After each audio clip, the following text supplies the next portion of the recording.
Welcome to 17.4. So this is why do chemical reactions take place, and this is split into two. So the first part, we're going to look at entropy.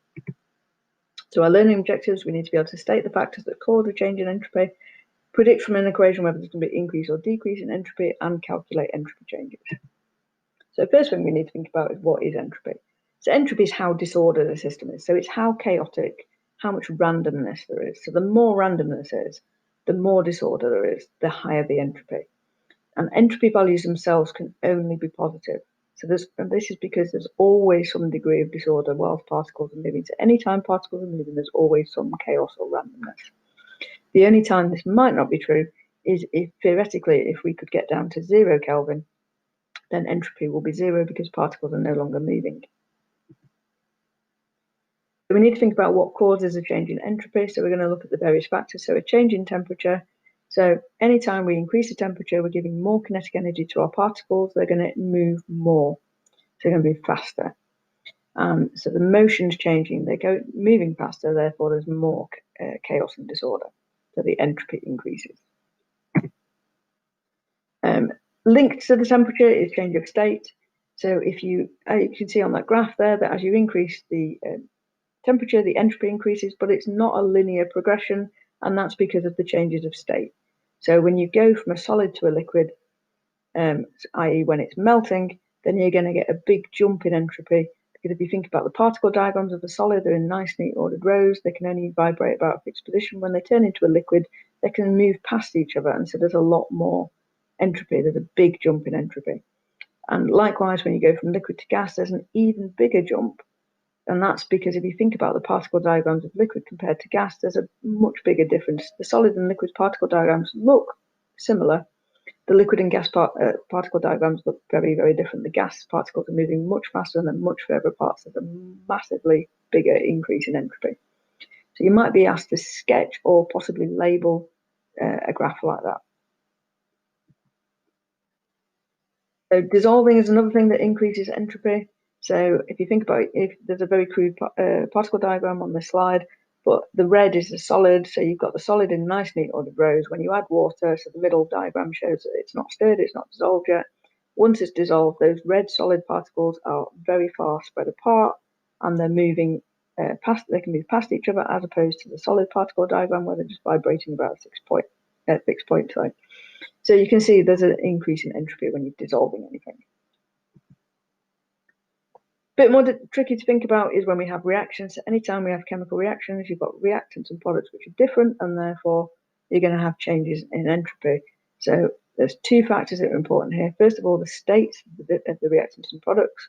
So gases, as we've already said, have got more entropy than liquids, and they've got more entropy than solids. So we need to consider what state the reactants and products are in, and we also need to consider the number of the reactants and products. So if you've got more reactant molecules, the more molecules you've got, the more entropy there is. So if you've got more reactant molecules than product molecules, you're going to see a decrease in entropy. And if you've got less reactant molecules than product molecules, you're going to see an increase. However, this is less important than the states. So if you look at the reactants and products the states are in, that's more important than how many of each molecule there are. So let's look at an example. And this is an easy example because both factors point to the same thing. So if we look at that, you've got a solid which is being turned into a solid and a gas. So if you look at that, there's one molecule of reactant, there's two molecules of product. So there were more product molecules than reactant molecules, which would tend to increase the entropy. And also one of the products is a gas. So both factors are making an increase, and that's an easy example to look at. Our second example, a reaction that we all know and love from the Haber process. So if we look at this, the states of matter are not important because they're all gases. But what is important, if you look on the left-hand side, there's 5 molecules of gas, and on the right-hand side, there's only 2. So there's less molecules of products and reactants, so we've got a decrease in entropy. So our final example is a bit more tricky. So there's 2 factors are opposed here. So we've got a solid and a liquid reacting to give a dissolved substance and a gas. So in terms of the states of matter, there's a big increase in entropy here because the solid has got low entropy, the liquid's kind of got medium. The aqueous is kind of similar to the kind of in between the liquid and the gas. but you've got a gas produced. And anytime you've got a gas produced, then that's a massive increase in entropy. If we look at the numbers, there's 4 molecules of reactants and only 3 of products, so that would tend to give a decrease, but the gas as being a product is the more important, so you've got an increase in entropy here. So we also need to be able to calculate entropy changes, and here's where sometimes people get into a bit of a pickle because they calculate the entropy changes, it comes out as a negative value, and they go, I must have made a mistake because I remember Dr. Wainwright saying that entropy had to be positive. So although entropy itself cannot only be positive, entropy changes can either be negative or positive. So if you've got a positive entropy change, that means you've got more disorder being created. And if you've got a negative entropy, then that means less disorder. Now, for somebody like me who's very messy, this is easy to remember because if I'm in a room that's messy, I'm quite happy and I'm positive. And if I'm told to tidy up, I absolutely hate tidying up, as you can see by the state of my front desk. And therefore, I feel very negative. So it's easy for me to remember this way around. If you're one of those strange people who like tidying up, then you'll have to come up with some other way of remembering it. So here's our equation for calculating entropy changes. We've met the symbol delta before, the Greek letter, that means change. So the change in entropy is the sum of the entropy of the products minus the sum of the entropy of the reactant. And it's measured in joules per Kelvin per mole. Now, normally in chemistry up to now, we've dealt in kilojoules per mole when we've been talking about enthalpies. Entropy is quite a small value if you measure it in kilojoules per mole. Sorry, kilojoules per Kelvin per mole. So we normally record it in joules per Kelvin per mole. And the standard entropy is the entropy measured at standard temperature and pressure, much like the standard enthalpy.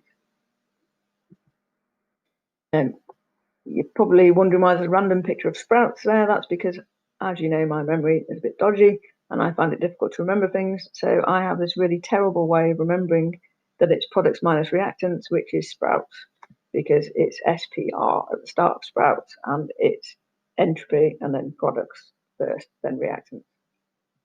I know it's a terrible way of remembering, but it works for me. I'm sure you can come up with some better way.